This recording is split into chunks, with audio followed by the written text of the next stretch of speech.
Gente, eu queria conversar com você sobre a história de um grande político brasileiro, de outro grande político brasileiro que foi o Mário Covas.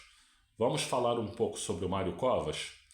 Eu peço por gentileza que você curta aí, dê o seu like, faça isso agora porque se você deixar para fazer depois você acaba esquecendo. Eu peço isso porque eu preciso de likes para que meu canal possa crescer, né? Eu peço por gentileza que você compartilhe esse vídeo, sobretudo você que é de São Paulo, né? Peço por gentileza que você se inscreva no canal, sobretudo isso, se inscreva no canal. É fácil se inscrever no canal, é só você apertar aonde diz inscreva-se, aí você aperta com o dedo e você está inscrito automaticamente. E eu peço também que você ative o sininho para receber notificações de novos vídeos. Eu sei que eu estou pedindo muito, eu peço desculpas por isso também, mas se você não puder fazer tudo, se ao menos você pudesse se inscrever no canal, já me ajudaria bastante. Muito obrigado. Bom, gente, Mário Covas foi um político brasileiro muito honrado, um político muito decente, um político com muita ética, um político inteligentíssimo, um político com carisma, né? E é uma honra para mim falar sobre Mário Covas, né? Mário Covas começou a fazer política no movimento estudantil, né? E no movimento estudantil, ele, de esquerda que era, ele tinha um adversário na direita, já no movimento estudantil, né? Chamado Paulo Salim Maluf, ARG, ARG, né? Era que representava a direita no movimento estudantil. E, bom, eles travaram esse embate que depois eles viriam a travar de novo, mas a gente chega lá, né? Bom, o Mário Covas, ele entra formalmente na política em 1961. Ele tenta se eleger como prefeito de Santos, que era a cidade dele. Ele era de Santos, né? Mas ele perde a eleição. Em 1962, ele se candidata a deputado federal, né? E ele é deputado federal, eleito, depois reeleito, né? Até que em 1969 vem o Ato Institucional número 5, o AI-5, né? Que caça vários políticos, e ele era um deles, né? E ele é obrigado a se exilar no exterior, né? Em 1979 ele consegue voltar com a anistia, né?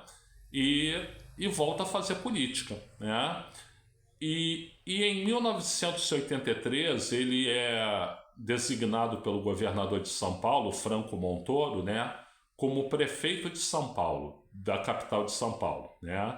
Então ele é prefeito de 1983 a 1986, né?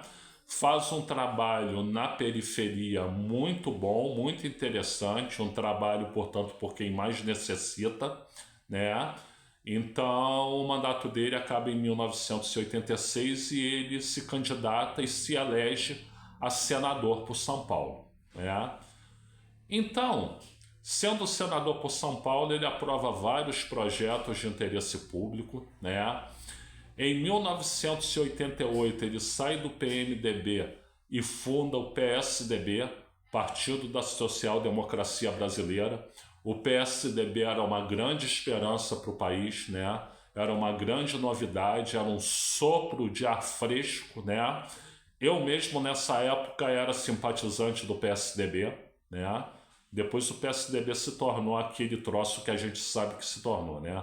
Mas enfim, então ele foi um dos fundadores do PSDB e em 1989 ele foi candidato a presidente da República, né? Pelo PSDB, né?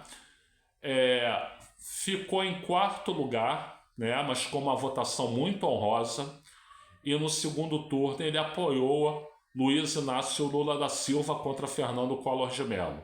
Infelizmente, Luiz Inácio Lula da Silva perdeu, né, e aí ele voltou ao Senado. Mas no ano seguinte, já em 1990, ele se candidatou a governador de São Paulo, né, e perdeu de novo, né?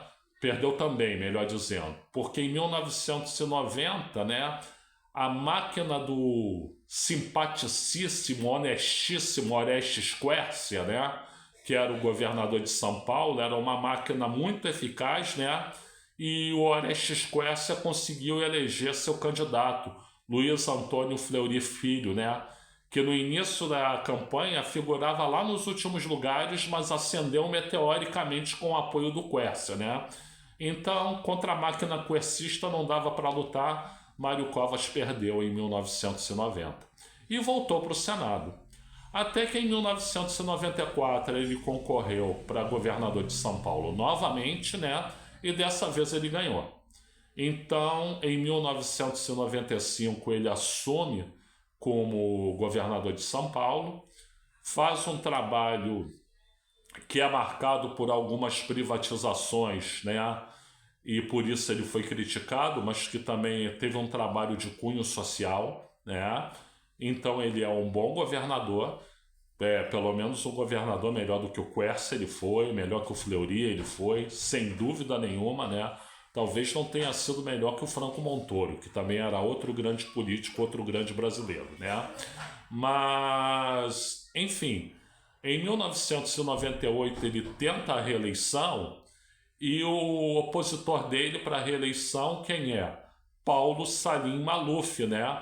O inimigo dele lá da época do movimento estudantil e que já tinha sido prefeito de São Paulo, e que já tinha sido governador de São Paulo, e que já tinha sido candidato a presidente da República, né? Naquela época o malufismo era muito forte em São Paulo, muito forte em São Paulo, então o Maluf tinha sido prefeito há pouco tempo, ele tinha feito um projeto habitacional chamado Projeto Singapura, né? Que fez muito sucesso. Então muita gente apostava que o Maluf ia ganhar. E eles tiveram embates históricos naquela campanha, né? E no último embate, o Mário Covas destruiu o Maluf. Destruiu o Maluf, né? E o Maluf, acho que ele nunca apanhou tanto na vida. Nunca apanhou tanto na vida. É um debate histórico, né? É a esquerda, a pretensa esquerda, né? Que o PSDB naquela época não era mais de esquerda, né? Mas o Mário Covas era de esquerda, né? Derrotando a direita mais nojenta que você possa imaginar. E foi histórico, Mário Covas se elegeu por uma pequena margem, mas foi reeleito governador de São Paulo. E ele ali continuou até final de 2001, né? Infelizmente o mandato dele acabava em 2002, né? Mas infelizmente ele estava acometido de um câncer, né? Câncer que veio levá-lo a falecer, né, em 2002, né? Geraldo Alckmin, que era o vice-governador, assumiu, né? Mas quando Mário Covas faleceu, ele não era ex-governador, ele era governador impedido, o governador fora, eu não sei a denominação, né? Governador fora do exercício, alguma coisa desse tipo, né? Então, resumindo, Mário Covas foi um grande brasileiro, um homem que se diferenciou dos demais políticos pela ética, pelo discurso da transparência, né? Ele, por exemplo, em 1989, quando ele foi candidato a presidente, ele desmontou o Guilherme Afife Domingos, né, que era um demagogo de direita, né, um populista de direita, né, e que estava com a candidatura dele crescendo muito. Aí o Mário Covas mostrou que nas sessões do Congresso o Afife, ele era deputado federal, né, o Afife não aparecia, ele faltava, né, o Mário Covas mostrou. Aí teve um debate que o Afife quis dizer que o Mário Covas era duas caras. O Mário Covas disse assim: eu posso ter várias caras, não somente duas, mas todas elas têm vergonha da cara, nenhuma delas é omissa. Ai, Afife. Ai, Afife. Né? Então, o Mário Covas, apesar do PSDB ter tomado outro caminho, não por conta dele, não por culpa dele, e sim, botem na conta do ex-presidente Fernando Henrique Cardoso, né? o Mário Covas sempre enfrentou essa direita pérfida, essa direita horrorosa, essa direita porca que a gente tem nesse país, né? E por isso o Mário Covas é um político que será sempre lembrado, né? Era muito amigo de Luiz Inácio Lula da Silva, era muito amigo de Leonel de Moura Brizola, enfim, estava em boas companhias. Que Deus o tenha em bom lugar, Mário Covas, né? O seu neto Bruno Covas, infelizmente, a gente não pode falar que tenha sido tão bom político assim, né? Mas mesmo assim morreu da mesma doença, essa tenebrosa doença, né? Que ele possa estar em bom lugar também. Gente, eu sou o Luiz Felipe Chateaubriand, eu agradeço aí pela assistência. Se você não conheceu o Mário Covas, pesquise aí um pouquinho sobre ele, você vai ver que grande político ele era, tá? Eu tenho aqui no canal mais de 800 vídeos sobre vários assuntos possíveis. Se você quiser, assista algum deles e me dê essa honra. Muito obrigado.